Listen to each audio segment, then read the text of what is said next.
I got first off, Tight Shoes by Foghat. And excuse me, I have a cold. That's why I sound a little. But anyways, this came out in 1980, and I actually bought this record sealed, and it was $6.99 when I bought it. I did open this record, so now it's basically a shrink wrap copy. But anyways, the reason I bought a brand new copy of this was because I had another copy of this for years that just constantly skipped all over side one. Like the first 10 seconds of the record would play fine, and then after that it would skip every few seconds, and it was really annoying. But anyways, it's on the Bearsville label, and this record does play very nice. It sounds great, and doesn't skip at all. It's a mint copy right here. So, really like this record. Has some great songs. Some Foghat fans don't really like Foghat's early 80s new wave era, like the Tight Shoes album and Girls to Chat, Boys to Bounce. But I do. I think Stranger in My Hometown and Loose Ends and Be My Woman are great songs on this album. And I also think the Girls to Chat album has some great songs too, like Weekend Driver. And yeah, so great album. And putting it back in its plastic sleeve, it's Tight Shoes. Now from Foghat's classic boogie rock era, pre-Fool for the City, Rock and Roll Outlaws, 1974.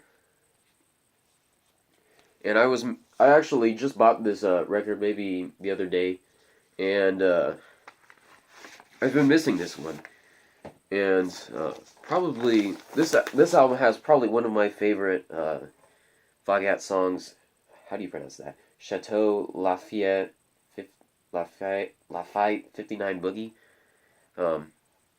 Probably really botched saying the title of that. But anyways, yeah, the closing track of this album is probably my favorite song. One of my favorite songs by Foghat from their boogie rock era. And yeah, this is just a great album. Foghat's music has kind of I've always liked Foghat, but I think their music really over the past year or so has really grown on me. Even songs that maybe about 7, 8 years ago I probably wouldn't have liked as much. Now moving away from Foghat, got some other stuff. Mr. Mister, Welcome to the Real World, 1985. Very nice shape. And it was at the Goodwill, and it cost me only $1.99. And this album is best known for the song Broken Wings.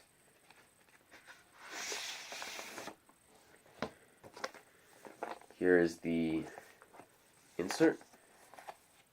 Got a band photo there.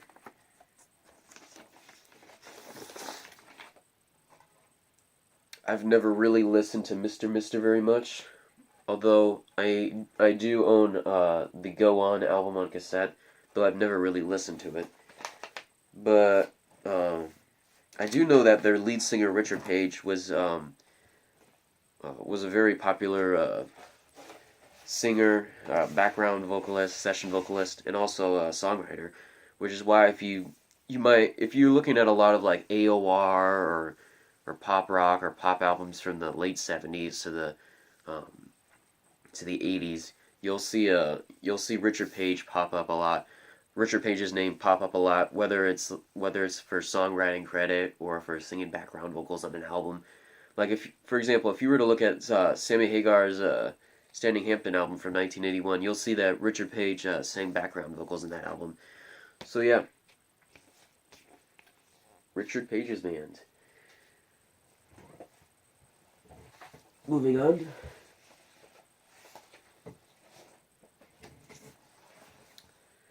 So the Red Rose by Arcadia.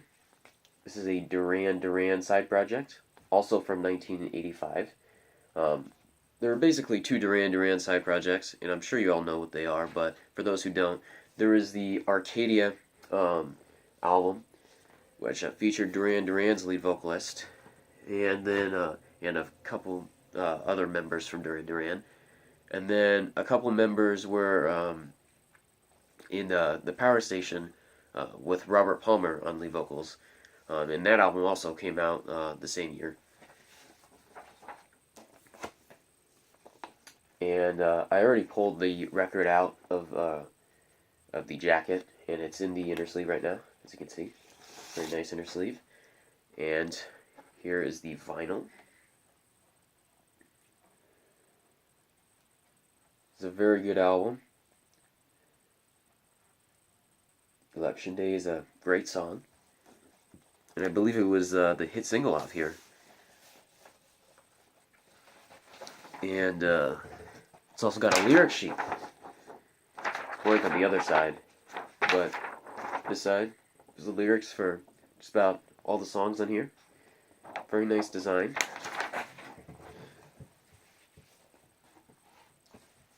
And I've got a copy, one more record to show right now here. Excuse me, got a cold again. But anyways, moving on. It's The Dream of the Blue Turtles by Sting, 1985. This was Sting's debut solo album. And the biggest hit off this album was If You Love Somebody, Set Them Free. And it's got the lyric sheet right here. And it's not quite a booklet, I'd say, but it's kind of like a gatefold paper lyric sheet, which is cool. So it's got an insert, or I mean the insert showing the different band members.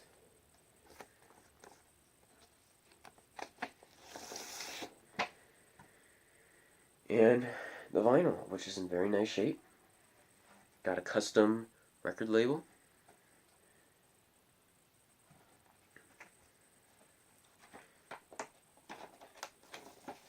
Actually, I lied. I do have a couple more records to show.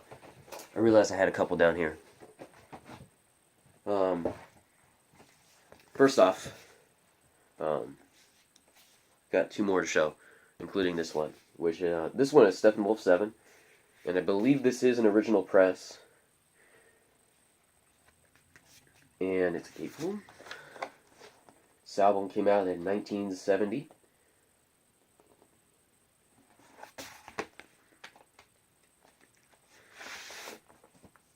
It's in a paper sleeve and on the ABC Dunhill label.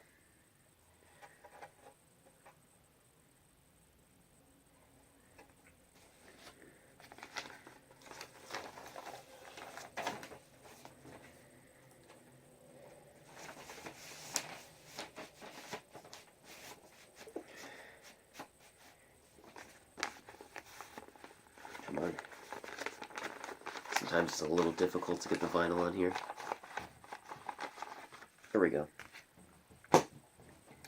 One last record. Spend the Night by Earth, Wind & Fire. This is a 12-inch single, and this came out in 1993. This is a promo single, and the track Spend the Night is from Earth, Wind & Fire's 1993 studio album Millennium, which I don't believe was ever released on vinyl. It was on the Reprise Records label. And there is a little bit of ring wear on the jacket, but otherwise it's in okay shape. At least the jacket. And the vinyl is in a plastic sleeve and in very nice shape. And it is on the Reprise record label that was used in the late 80s, early 90s.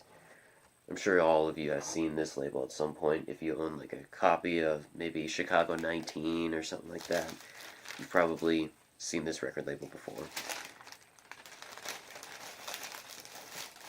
Or yeah.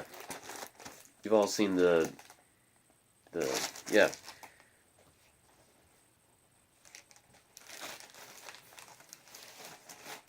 that record label design. That's what I meant. Anyways, thank you guys for watching, and yeah, glad I got to show all the new records I got with you guys and kind of go inside and show you the labels and everything. So it's all good, and see you guys next time when I get more vinyl in. I'm about to do another cassettes video, so I'll be doing that. I'll be uploading that one pretty soon as well.